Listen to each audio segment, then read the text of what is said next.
بفضل الله. بسم الله الرحمن الرحيم. الحمد لله رب العالمين، وصلى الله على سيدنا محمد وآله الطيبين الطاهرين.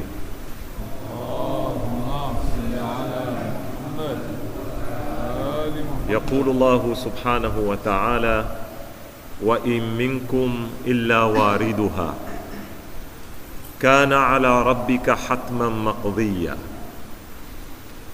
ثم ننجي الذين اتقوا ونذر الظالمين فيها جثيا. صدق الله العلي العظيم. Leo tutaingia katika nukta nyingine baada ya kumaliza bahath kuhusu mizani, na nafikiri kulingana na mpangilio wa mada wa siku ya Kiyama,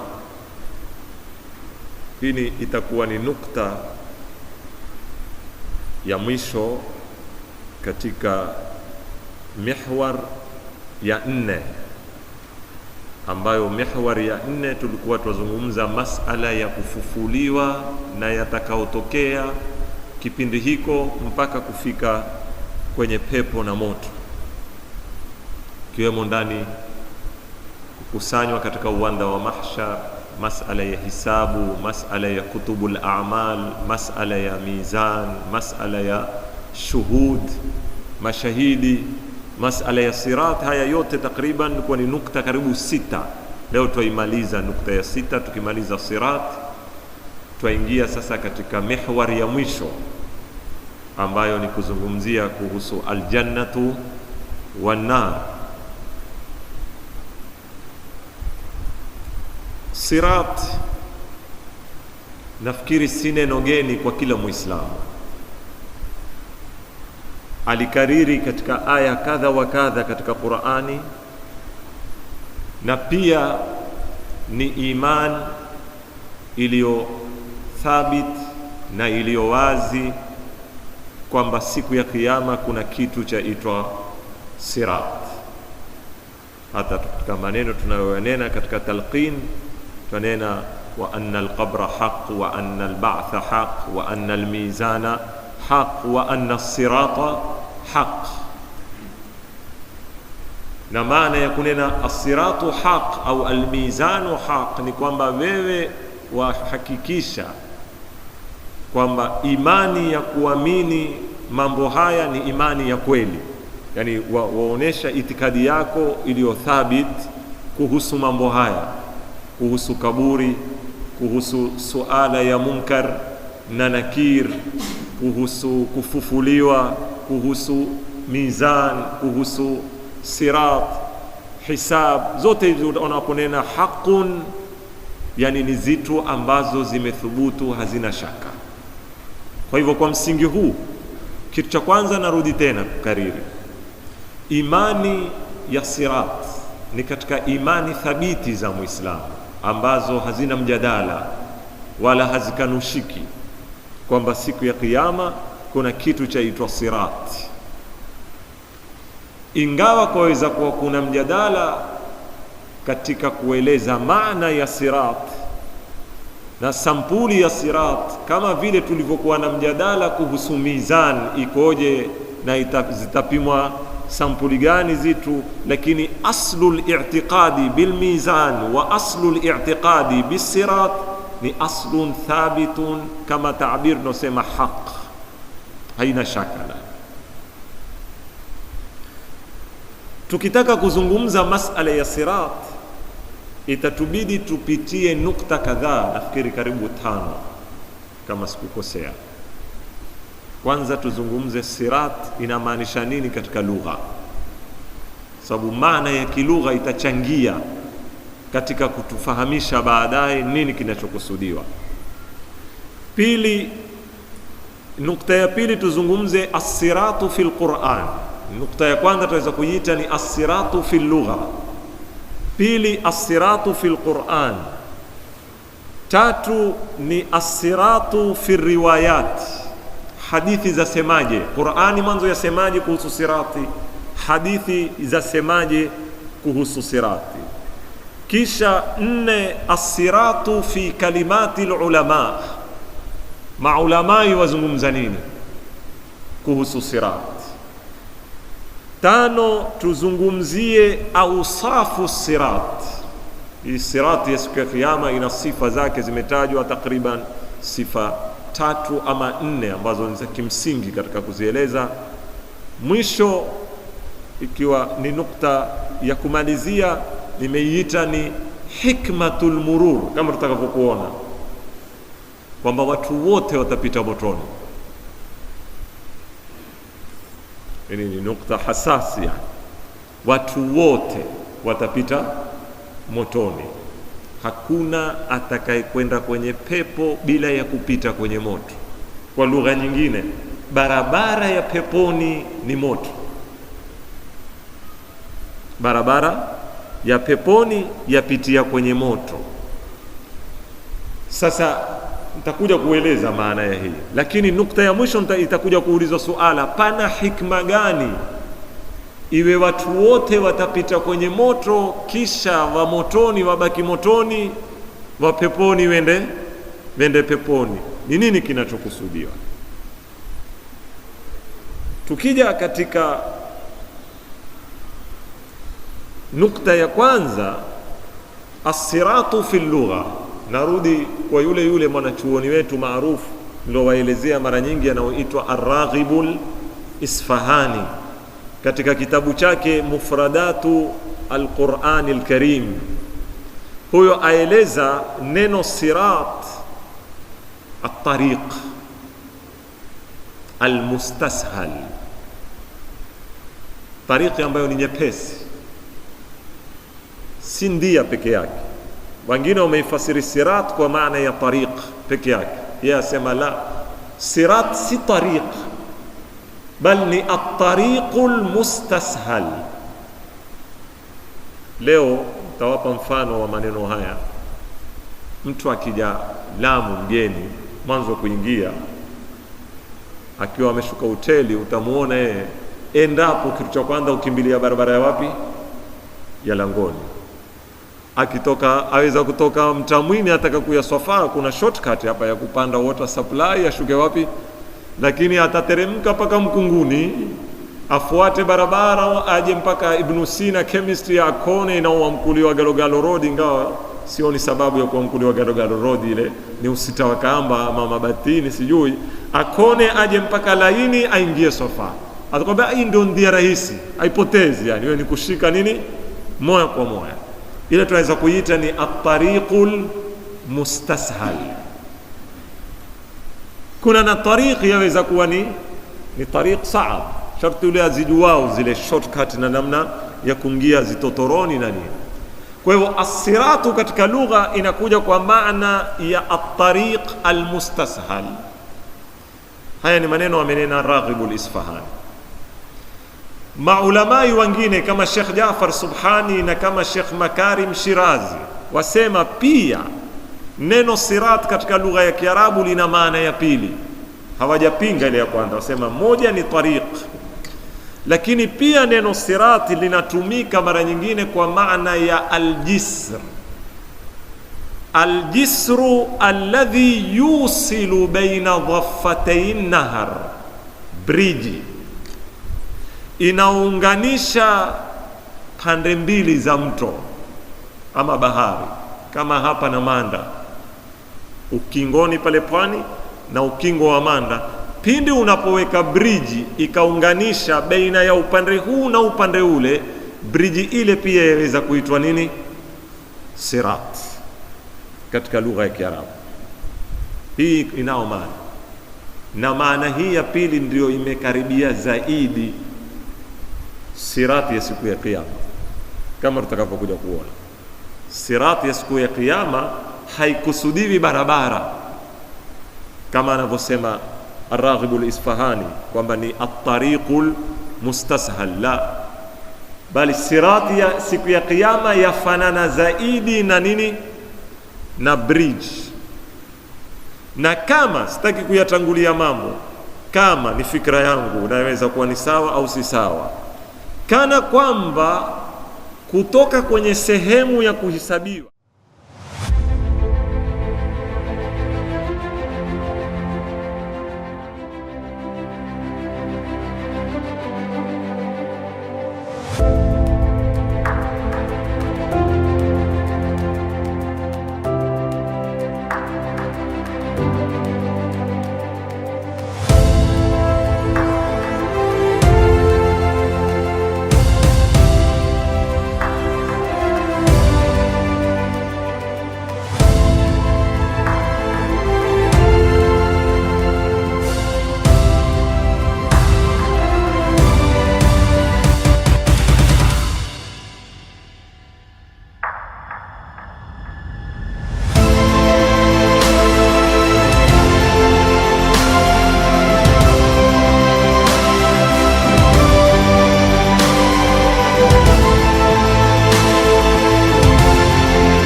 ambao kuna masala ya mahshar na hisabu na mashahidi na zile mizani. Ni kama tutakuweko kwenye eneo ambalo ni eneo tofauti na eneo iliyoko nini, pepo. Na kutoka pale mpaka kufika kwenye pepo lazima kuna bridge wafanye nini, watu wavuke. Bana, sitaki muwete katika taswiri bridge kama za Kilifi na nini, najaribu kuweta maana karibu. Kutakuwa kuna kama bridge, watu watavuka kutaka kutapilia wapi, pepo. Na inavyoonesha watu wote watakuwa wendao kuitapilia ile pepo, wanayostahiki na wasostahiki. Lakini tatizo ni kwamba katika kuivuka ile bridge kwenda wapi, ile bridge yapita juu ya moto wa Jahannam. Ile bridge yapita, yani kwa ibara nyingine ni kama leo utukue eneo la kisiwa, tukitaka kufananisha na eneo la kisiwa, upande hunu ni uwanda wa kufanywa mahshar na hisabu, katikati badala ya kusema ni bahari ndiyo naru Jahannam. Sasa watu kuondoka kwenye mahshar kuenda katika kuitaka pepo ni lazima wapite katika jisr. Ile jisr ndio yaitwa nini, sirat.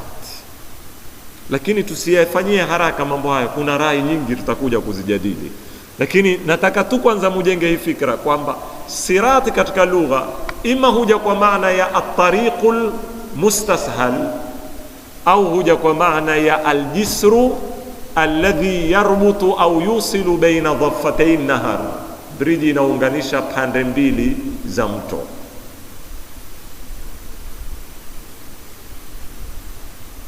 Qur'ani yatuambiaje? Hiyo ni sirati kwenye nini, kwenye lugha. Tukija kwenye Qur'ani tupata kwamba Qur'ani imelitumia neno sirat kwa maana zote mbili. Mara utapata neno sirat katika Qur'ani linatumika kwa maana ya ndia, ya tariq. Nitatoa mfano wa aya zinazotumia sirat kwa maana ya tariq, na mara utaipata neno sirat katika lugha ya Kiarabu katika Qur'ani limetumiwa kwa maana ya bridge, inaunganisha. Mfano, wallahu yahdi man yashau ila siratin mustaqim. Au katika suratul Fatiha unapomwambia Mwenyezi Mungu ihdina as-siratal mustaqim siratal ladhina an'amta alayhim. Neno sirat katika Qur'ani, katika kila aya iliyoizungumza sirati ya hapa duniani, yatukusudia barabara, yakusudia tariq. Na Mwenyezi Mungu ameifananisha dini ya Kiislamu na ndia imezonyoka sawa. Ukifuata ndia imezonyoka sawa ya kufikisha kwenye lengo kwa akrabu waktin. Sasa kila mahala pametumika sirati katika Qur'ani, ihdina siratal mustaqim, yahdi ila siratin Ikiwa imekusudiwa hapa duniani, inamaanisha dini ya Uislamu na imeifananisha dini ya Kiislamu na barabara. Na kwa nini wakaita siratan mustaqima? Haya maneno mtu akiyataka kwa urefu aweza kurudia kaseti zangu nimezozungumza kuhusu suratul Fatiha na rai za ulama. Kiwa sikusahau, nafikiri ni Tabatabai au ni Shahid Mutahari akwambia, ukitaka kufanya hizi zitu practical kwa buku au blackboard, chora nukta mbili, zitono zingapi? Ziwili. Weka gap baina ya nukta mbili ile uitakayo. Chora nukta moja hapa na moja hapa, penda hapo utakatini na yu, lakini ziwe nukta mbili ziko nini, ziko na mwanya katikati, kuna nafasi. Kisha akwambia tukua kalamu ama choki, chora laini kadhaa zisikutane kutoka kwenye nukta hii mpaka kwenye nukta hii, si moja, chora kama laini 10, lakini kwa sharti kila laini iweko tofauti na nyingine, zisipandamane. Yani usichore laini yula laini wala zisikusane. Akwambia Tabatabai, katika laini 10 utaweza kuchora laini imezonyoka sawa moja tu, huwezi kuchora mbili. Kutoka kwenye nukta mpaka kwenye nukta, ukitaka kuweka laini imezonyoka sawa ukaweka kwa rula ukainyosha sawa sawa kutoka kwenye nukta mpaka nukta. Baada ya hapo huwezi tena kuchora ya pili, so sharti usichore juu ya laini. Itakubidi kila laini utakao kuichora ya pili uifanye nini? Ukiitoa pambizoni mwa ile itakuwa ni laini imepinda, si mustaqim. Na kila ukichora nyingine utabidi uikwepe na ile, uikwepe na ile kwa juu na kwa chini. Utaona kwamba laini zote zimezobaki ni laini zimefanya nini? Muwaj. Hiyo nukta ya kwanza. Sasa Mwenyezi Mungu aliponena ihdina siratal, hii yathibitisha haki ni moja, hakuna haki mbili, na yathibitisha kwamba tariq mustaqim min alhadaf ila alhadaf, min ad-dunya ila al-akhirah, ni ndia ngapi? Moja, hakuna mbili. Moja peke yake ndio iko sawa, zilizobaki zimefanya nini? Zimepinda, ni muwaj, si mustaqim. Na hii ni taabir daqiqi katika Qur'an. Kwa nini wewe ukiuliza Mungu aseme siratan mustaqima? Hii ni dalala ya kwanza, ni kwamba alhaqu la yataaddad. Kwanza haki ni moja. Pili, sasa ile mistari uloichora irudie tena kwa lugha nyingine, sasa ipime kwa sentimita, kio utaweza. Katika mistari 10 mfupi zaidi ni upi? Ni ule ulionyoka sawa. Kwa hivyo shortcut siku zote iko kwenye nini? Iko kwenye haki. Yani mstari unaokufikisha haraka kutoka kwenye nukta hii kwenda kwenye nukta nyingine ni mstari gani? Ni ule ulionyoka sawa. Ule ulopinda, kwa kadiri unavyopinda waongeza masafa. Kama kutoka kwenye nukta hii mpaka nukta hii, masafa yake tujalie ni sentimita 20. Wa pili umezopinda lazima utakuwa sentimita 22, 23, 24, na kila ukipiga dauri kubwa. Kwa hivyo wanakuambia as-siratul mustaqim huwa aqrabu tariqin ila al-haq, ni ndia inaokufikisha kwa wepesi katika haki. Usiwe kama yule, kwa wajua katika kila ukitungwa hizi huitwa ziswa za kutekesha, ambao zitu si nzuri, saa nyingine zina na ukabila ndani. Tatamali wewe kama kule Arabuni, ukifika kwa Libnani, wao huangalia hawa wa Syria na wa Palestina kwamba ndio watu kidogo, ukipangwa story za kutekesha hupangiwa wao. Na sisi huku watu tuna tabia huwapangia watu wa kijiji fulani. Ukaambia bwana, kuna jamaa fulani wao ukitajwa jina la Mui, sijui alikwenda hoteli alipopoa kashindwa kutumia kula. Sasa kule Iraq wakitaka kutoa ziswa za kutekesha mara nyingi wasingizia Makurdi. Nasema Mkurdi mmoja aliambiwa aoneshe shikio lake, adare shikio lake kufanya namna hii. Anaambia ala tuoneshe shikio lako, alikuwa afanye hivi tu, akafanya sampuli hii. Ni kuonesha kwamba mambo yake sharti apige dori refu, yani badala ya kunena sikio hili hapa, yeye akapeka mkono na nene kwamba jamaa hili ndilo hapa. Sasa hizi ndia nyingine hata kama zitaweza kukufikisha kwenye haki, zina kazi ya kupiga dori refu, lakini siratan mustaqiman ya kupeleka moja kwa moja. Sasa tusitoke kwenye mada haya, nimeyazungumza nakumbuka kwenye suratul Fatiha.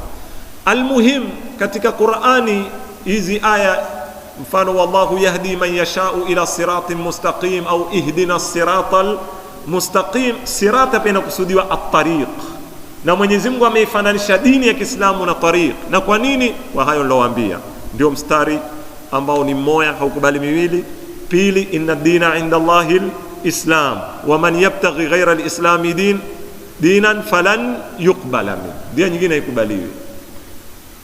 Pia katika Qur'an imekuja sirat kwa maana ya jisr, ya bridge, sio ndia.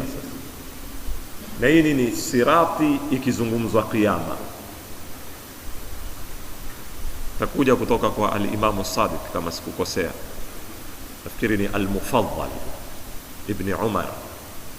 Al-Mufaddal ibn Umar alimuuliza, qala sa'altu Aba Abdillah alayhi salam. Tabana Abu Abdillah inatumika kwa al-Imam al-Hussein huitwa Abu Abdillah, na kwa al-Imam Sadiq pia yuaitwa Abu Abdillah. Mara nyingine ukiziona riwaya zimenena Abu Abdillah, unakubidi umwangalie rawi, mpokeaji.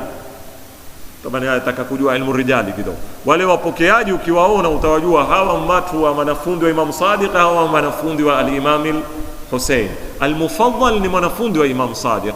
Al-Mufaddal ibn Umar asema qala sa'altu Aba Abdillah ani sirat, limuuliza al-Imam Sadiq kuhusu sirat, akanambia as-siratu siratan. Sirati ni ngapi? Ni mbili. Siratun fi dunya wa siratun fil akhirah. Kuna sirati ya duniani, kuna na sirati ya wapi? Ya akhira. Wauliza ipi wewe? Sasa ukitaka siratu dunia ndio hii ihdina siratal, yani dini ya Kiislamu, yani tariqul Islam. Ukitaka siratu al-akhira ndio hiyo imezokuja kwa maana ya nini? Ajisr, inaotoa watu kutoka kwenye uwanda wa hisabu kuwapeka katika nini? Pepo ya Mwenyezi Mungu Subhanahu wa Ta'ala. Aya ya suratu Maryam ndio aya muhimu tutasimama nayo, inaozungumzia sirat. Sababu wanazuoni mkenda katika vitabu za tafsiri wamefungua mada hii ya sirati katika aya hii au katika inna rabbaka la bil mirsad, pia wameitaja mirsad kwa maana ya sirati. Maryam, suratu Maryam yatuambiaje? 71 72 katika suratu Maryam Mwenyezi Mungu atuambia wa in minkum, hakuna katika nyinyi. Sikilizani vizuri, hakuna. In hapa ni kwa maana ya nafi. Wa in minkum, hakuna yeyote katika nyinyi, illa wariduha, isipokuwa atapita. Isipokuwa atafanya nini? Atapita. Kuna msahafu hapa dogo, afwa. Nataka katika hii wariduha katika suratu Maryam, hii dhamiri haiko wazi, lakini ukisoma aya za nyuma utaona ni Jahannam inaokusudiwa. Nimewambia ni aya ya 71 suratu Maryam. Mwenyezi Mungu anena, turudi nyuma, kabla ya hapo asema fawarabbika, kutoka 68, fawarabbika la nahshurannahum, na apa kwa Mola wako tutawafufua wote, washayatina, na mashaitani, yani binadamu na mashaitani, thumma la nuhdhirannahum, kisha tutawahudhurisha haula jahannama jithiya, tutawaleta kwenye moto wa jahannam wakiwa wamepiga magoti, wametiwa nyororo, wavutwa wakitembea kwa nini? Kwa magoti. Kwa hivyo kuzungumzwa jahannam, thumma lananzi'anna min kulli shi'atin ayyuhum ashaddu 'ala ar-rahmani itiya, kisha katika kila kundi la wale waovu tutataka wale kwa lugha za kikwetu zitomai zaidi, wale walikuwa ndio wakiongoza, wale walikuwa ndio waasi zaidi, tutawatoa kando hawa. Thumma lananzi'anna min kulli shi'atin ayyuhum ashaddu 'ala ar-rahmani itiya thumma lanahnu a'lamu, kisha sisi twajua zaidi. Mungu asema billadhina hum aula biha siliya, wale wanaostahiki zaidi kuingia wapi? Katika moto wa jahannam. Wa in minkum illa wariduha, na hakuna mmoja katika nyinyi isokuwa ataupita. Ataupita nini? Taban dhamiri yarudi kwa nani? Kwa jahannam. Hapa ndipo napataka wa in minkum illa wariduha kana ala rabbika hatman maqdiya. Hakuna mjadala tena, hiyo ni qadha hatmi. Unajua qadha hatmi? Leo katika qadha za Mwenyezi Mungu na qadar ziko sampuli mbili. Kuna qadha ya Mwenyezi Mungu hubadilishwa, yeye mwenyewe huibadilisha, na hii ndio inaokuja masala ya badaa.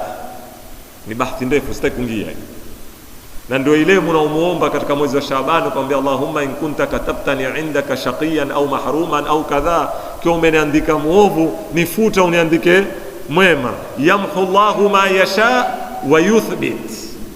Hii inaitwa ni alqadha'u ghairu almahtum, haikukatwa.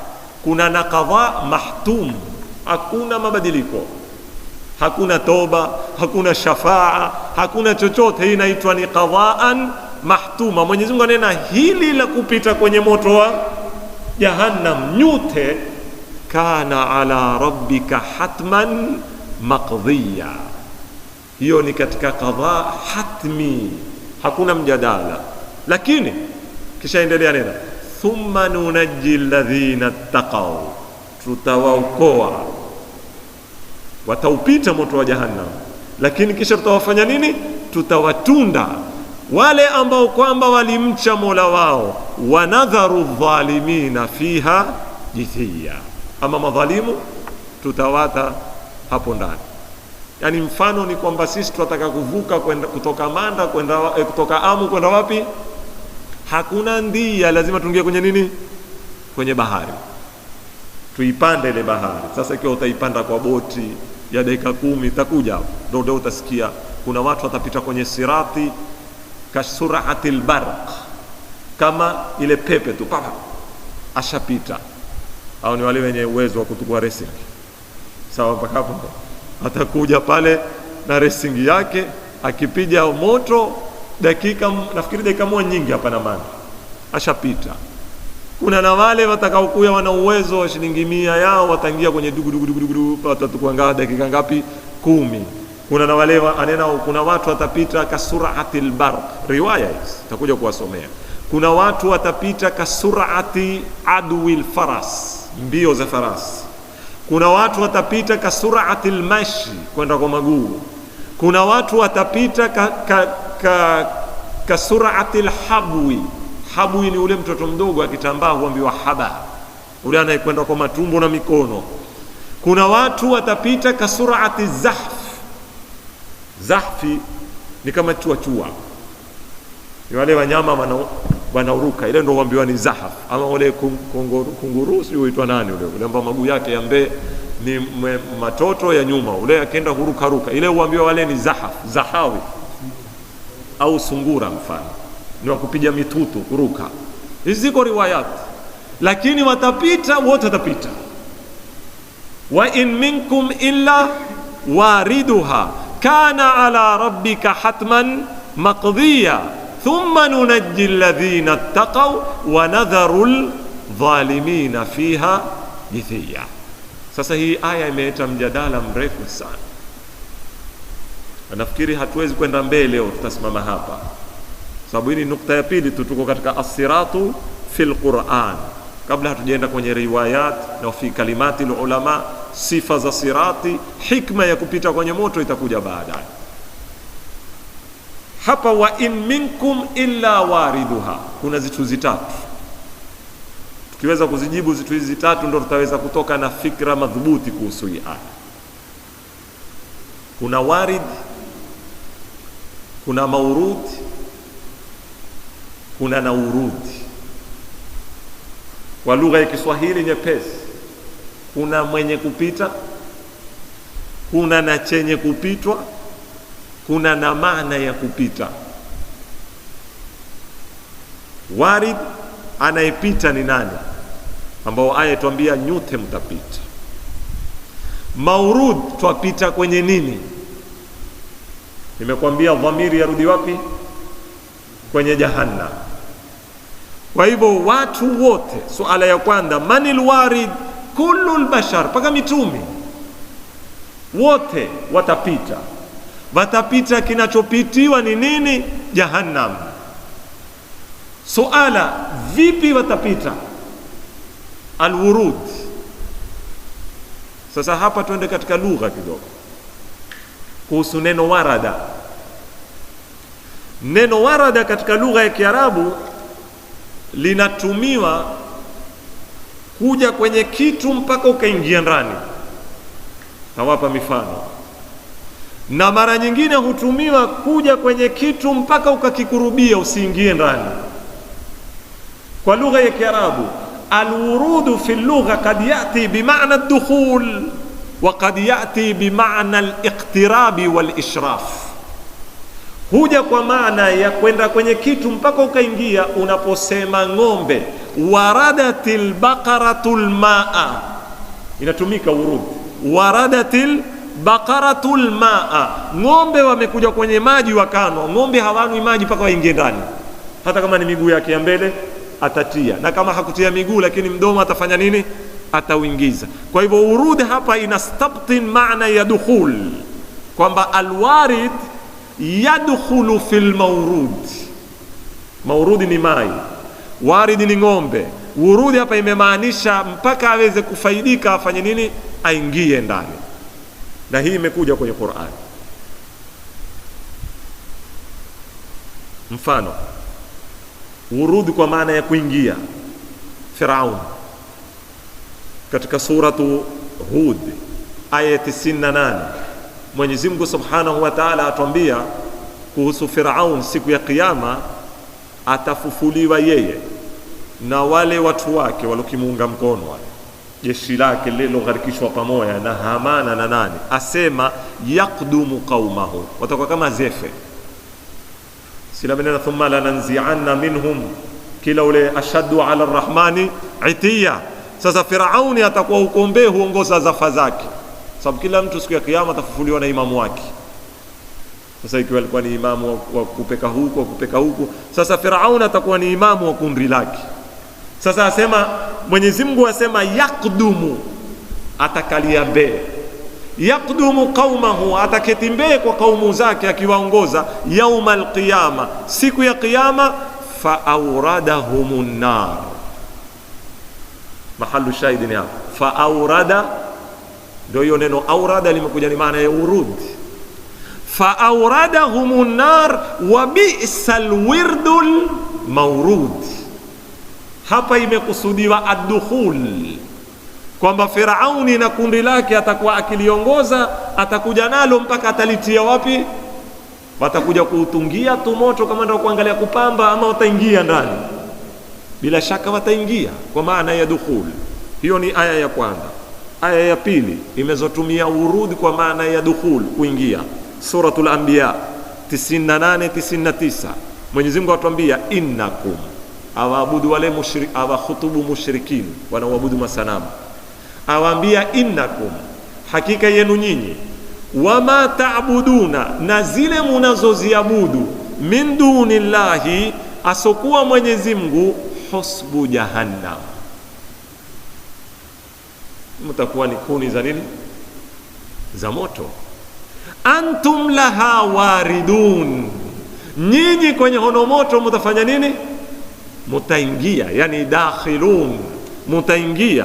Lau kana haulai aliha, kisha Mwenyezi Mungu awaambia lau ilikuwa hawa masanamu wenu ni miungu kwenu, ni miungu kweli, ma waraduha, siasikia Mungu kuingia motoni.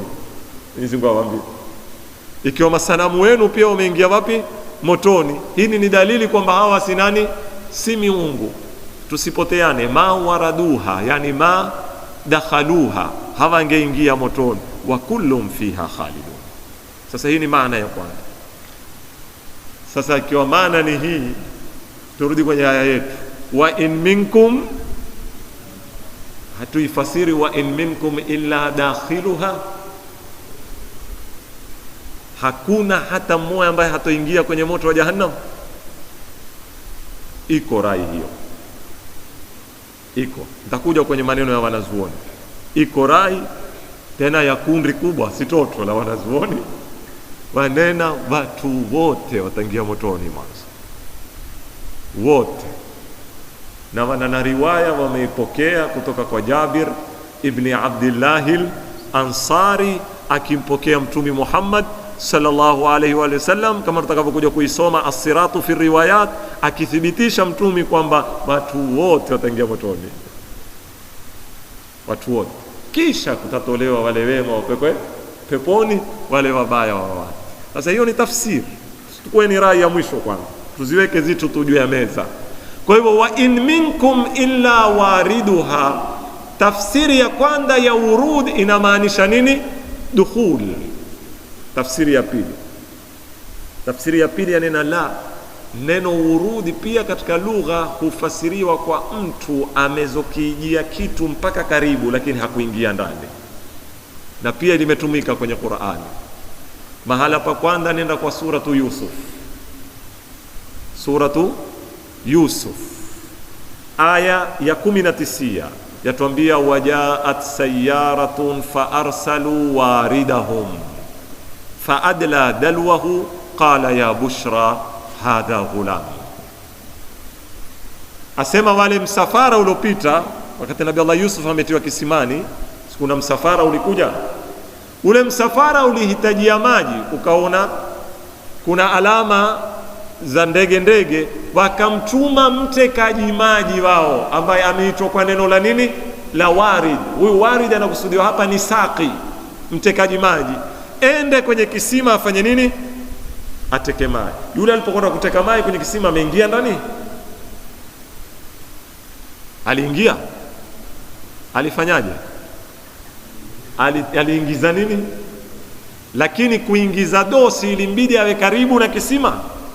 Sasa kule kukaribia kwake na kisima mpaka kakitungia akayaona maji yale, hii ndio tunakusudia maana ya iqtirabu wal ishraf, inakusudiwa maana ya warid, maana ya urud. Hapo ni mahala pa kwanza pa Qur'an. Pili, suratul Qasas, Nabii Allah Musa alipouwa kule, wakati alipoona kutokea mmoja katika mashia zake na mmoja katika wafuasi wa Firauni, ule upijana, akataka msaada, akaenda akapiga kofi yule, akamuua, akakimbia kule. Katika kukimbia kwake akienda akaingia kwenye kijiji, kumbe yuko Nabii Allah nani? Shuaib. Kabla hajakutana na Nabii Allah Shuaib akakutana na banat za Nabii Allah Shuaib, walikuwa wakitunga mbuzi. Wale walipokuwa wakitunga mbuzi, kukawa kuna sehemu kuna birika la maji ama kuna maziwa ya maji, wakawa wameketi kando wale mabanati na mbuzi wao. Nabii Allah Musa akawauliza, mbona hamupeleki mbuzi wenu kuna maji? Wakamwambia kuna msongamano, kuna wanaume wengi na nini, na wao kwa ajili ya haya na nini wakabidi wasimame kando wasubiri kutoke nafasi ndio wapeleke mbuzi wao. Ndio Mwenyezi Mungu atuambia walamma warada maa Madyana, tuambia Nabii Allah Musa.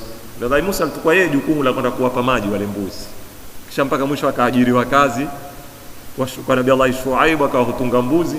Mwisho ujira wake akalipwa, akaozwa binti ya Nabii Allah Shuaib. Kisa kirefu cha Nabii Allah Musa, lakini napopata mimi ni hili neno la Mwenyezi Mungu, walamma warada maa Madyana, pindi Nabii Allah Musa alipoyakurubia, si neno alipoingia. Hapa neno warada halikuja kwa maana ya nini?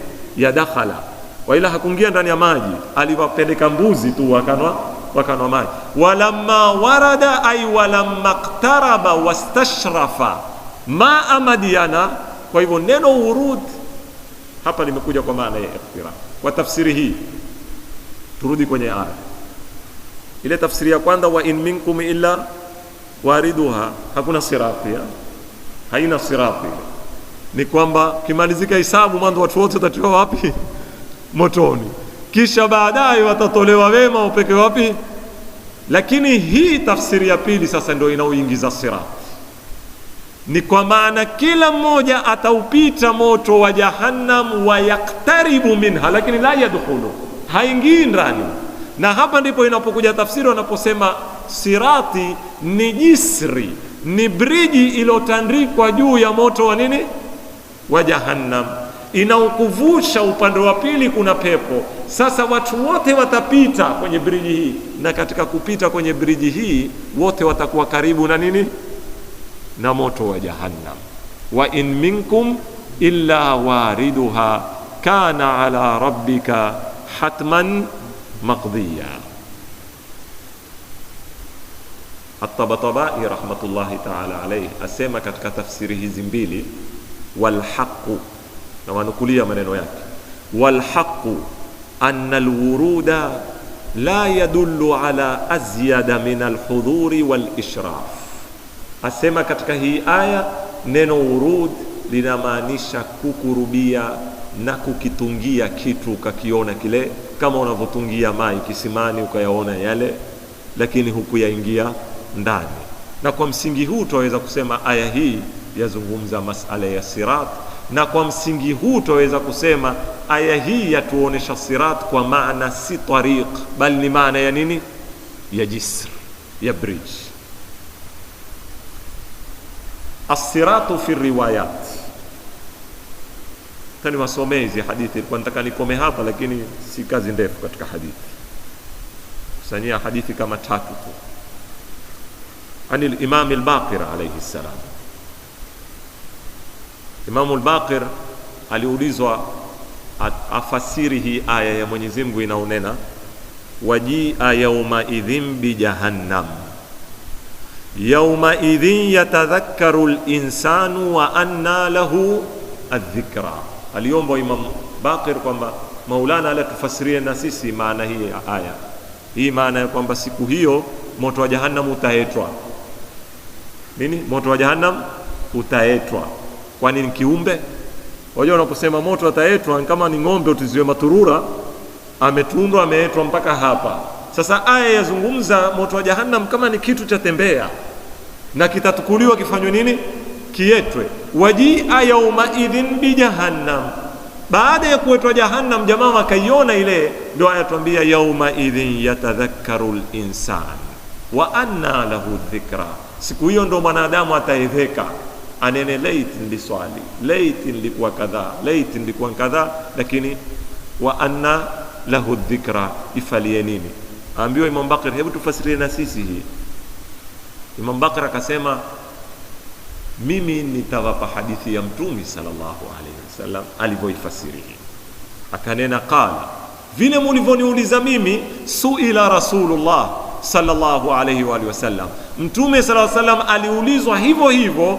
Faqala, akajibu Mtume, akhbarani ar-ruhul amin, tumesema Jibril amenipa habari, anna Allah la ilaha ghayruhu, kwamba Mwenyezi Mungu ambaye hakuna mola isiyokuwa yeye, idha baraza al-khalaiq wa jumi'a al-awwalina au wajama'a al-awwalina wal-akhirin, siku atakapokufufuliwa ziumbe na kukakusanywa wa mwanzo na wa mwisho, utiya bi jahannam, itaetwa Jahannam, tuqadu bi alfi zimam, imetiwa kamba karibu alfu.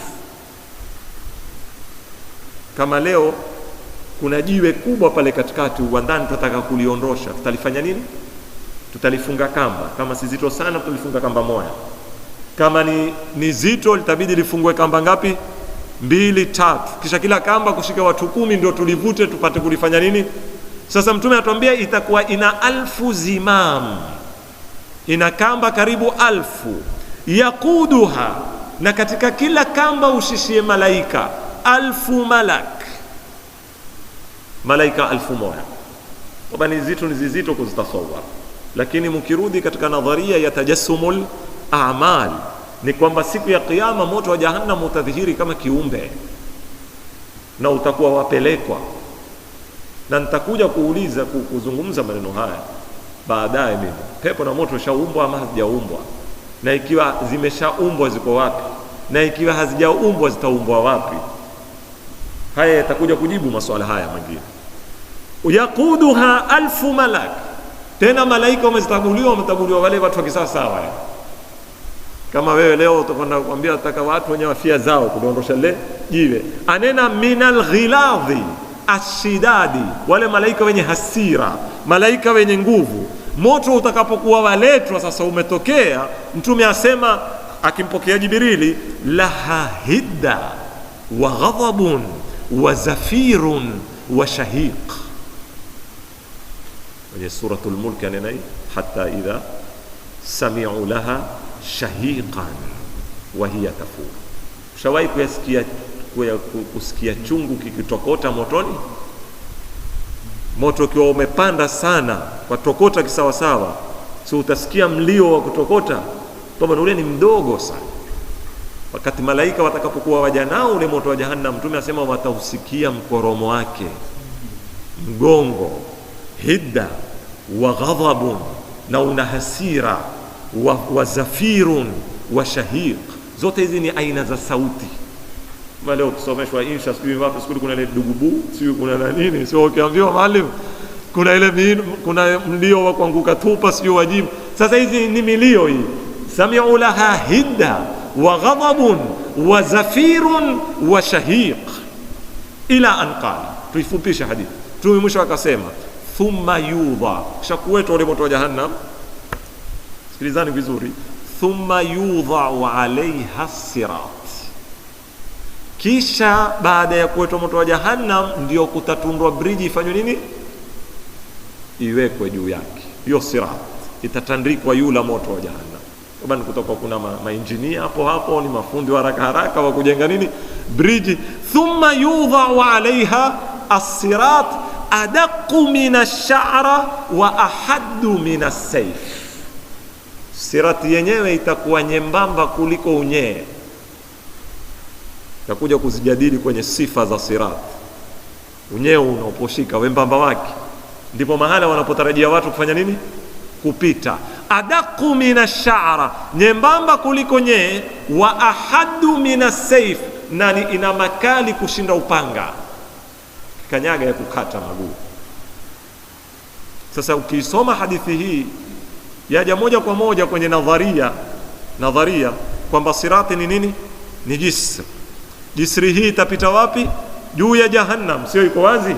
Waja kuifahamu vizuri, wa in minkum illa wariduha kana ala rabbika hatman maqdiya. Al-Qurtubi katika wanazuoni wa Kisunni katika tafsiri yake Al-Jami' apokea hadithi kutoka kwa bwana Mtume pia sallallahu alayhi wa sallam.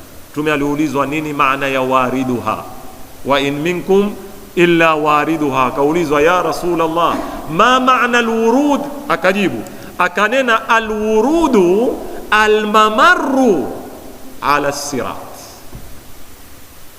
Wurud ni mapitio yanayopita juu ya nini, ya sirat. Yani ni kupita juu ya nini, ya sirat. Namaliza hadithi ya mwisho. Mufaddal ibn Umar, nimewahi kuwaelezea huyo, sitochoka kuwakumbusha. Mufaddal ni katika ashrafu tulabi al-Imam as-Sadiq alayhi salam. Hata leo kuna kitabu cha itwa Kitabul Mufaddal, kama ile dua Kumail itwa Duau Kumail, lakini ni dua ya nani? Ya Imam Ali. Hichi kitabu ni kitabu cha Imam Sadiq, ni fikra za Imam Sadiq amezoandika, ni Mufaddal. Juzi kimefasiriwa kwa Kiingereza, kile hata pa library kiko. Ni biology tupu ndani, tangu mwanzo mpaka mwisho. Mufaddal amuuliza kikao yeye na Imam Sadiq, amuuliza ya Maulana, kwa nini mato yawe mawili? Mama mjibu, kwa nini yawe mbele yasiweko nyuma? Kwa nini kuwe na nchi? Kwa nini kuwe na kope? Kwa nini kitwa kiwe na nini na nyele? Kwa nini zanda zitano? Kwa nini shingo? Akaanza na mwanadamu mpaka akamaliza, akaingia kwa ndovu, kwa nani, mpaka akafika kwa ndege, mpaka mwisho akamuuliza. Hata maneno ndiwahi kuyatoa mimi katika tafsiri ya Ayatul Kursi katika ile Al-Qayyum. Kwa nini ule ndege anaokula samaki maguu yake ni membamba na ni marefu na shingo yake ni ndefu? Na Imam Sadiq amjibu, amuuliza amjibu, amuuliza amjibu. Mwisho Mufaddal ameandika suala na ajwiba zake, kimechapishwa hichi kitabu. Kiarabu kiko chaitwa Kitabul Mufaddal. Min al-asaf cha Kiarabu sijui kama kiko hapa maktaba, sijui, chawezekana, lakini juzi Tanzania kimefasiriwa kwa Kiingereza na kimechapishwa, tumepata tabaa zake. Huyu ndio Mufaddal ibn Umar. Mufaddal amwambia Imam Sadiq alayhi salam عن الصراط. نين الصراط؟ فقال هو الطريق إلى معرفة الله عز وجل. صراطي ننديا yakukupeka wewe kumjua Mwenyezi Mungu Subhanahu wa Ta'ala. Wa huma siratan, na hizi ni ndia mbili, siratun fi dunya wa siratun fil akhirah. Kuna sirati ya duniani, kuna na sirati ya akhira. Haya nitayarudia, kuna maneno muhimu sana hapa. Fa amma siratu alladhi fi dunya, ama sirati iliyoko duniani, fa huwa al-imam, ni kiongozi unayemfuata. Do Tabatabai ana nadharia, Tabatabai ana nadharia kwamba katika kuipita ile sirati siku ya Kiyama, zitu zitamfanya mtu awe mzito kutembea, ima ende kwa spidi ya mwangaza au ende kwa spidi ya farasi ama nini. Kwanza kitu kinachokufanya wewe uweze kutembea haraka barabarani, kitu cha kwanza ni mwangaza, ikusiwe na giza. Pesa yao ukatoka hapa laini kwa giza, utaona utaanza kwenda kupeka peka mkono, huwezi kwenda mbio, huwezi kutoka 100 mita. Pili ni barabara kuwa na nafasi, kila barabara ikiwa finyo huwezi kwenda mbio. Ndio leo ukaona kukatengenezwa kamba, kukafungwa kutoka kwenye building mpaka building. Si wako wale wanariadha utembea kwenye kamba, ule akitembea juu ya ile kamba hawezi kutembea 100 mita kama unavyotembea wewe katika nini, katika ardhi. Kwa sababu gani? Ni nyembamba. Sio, mnifahamu vizuri sana. Kwa hivyo mwangaza wa kutembelea kwenye sirat wa utengeza hapa duniani, kwa kadri utakavyokuifuata nuru ya Uislamu, nuru ile itakuja kureflect siku ya Kiyama kwenye nini, kwenye sirat. Na kwa kadri utakapokumfuata kiongozi katika dini yako ambayo una hakika akutembeza katika barabara imezonyoka nini, mustaqima, ndivyo kwa kadri kiongozi yule atakapokuketi mbele yako uende kwa mbio zake. Si tumeelewana vizuri? Ule kiongozi atakayekuongoza hapa duniani, yule ndio atakayekukushika mkono kupita na wewe kwenye nini. Si kila watu wataitwa na kundi lake, naambiwa Firauni na grupu lake. Kwa hivyo na kila mmoja na ule imamu wake.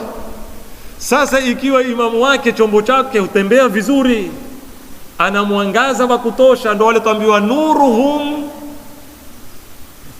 yas'a baina aydihim, mwangaza wao watembea mbele yao. Wale wasokuwa na mwangaza watapiga mayowe. Qur'ani anena, watanenaje?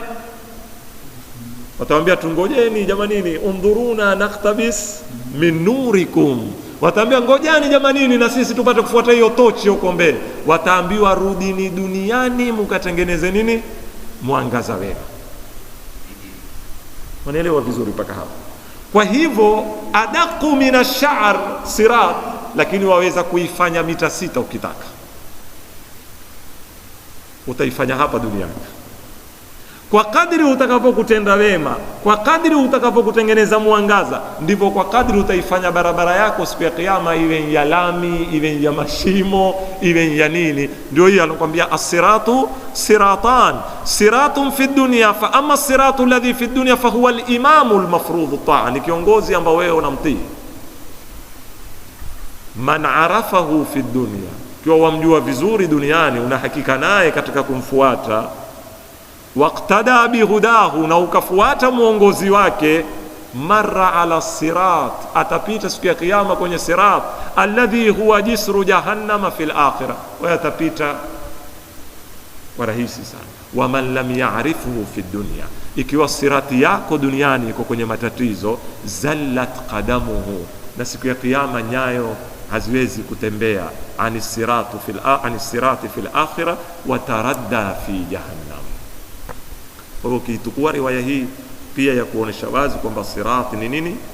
Ni jisr inaopita kwenye jahannam. Insha Allahu taala wiki itakayokuja, Mungu akitupa uhai, tutawasikiliza maulama wasemaje kuhusu sirat, lakini nafikiri kupitia aya na riwaya fikra tumeweza kuitengeneza kiasi fulani. Walhamdulillahi rabbil alamin wa sallallahu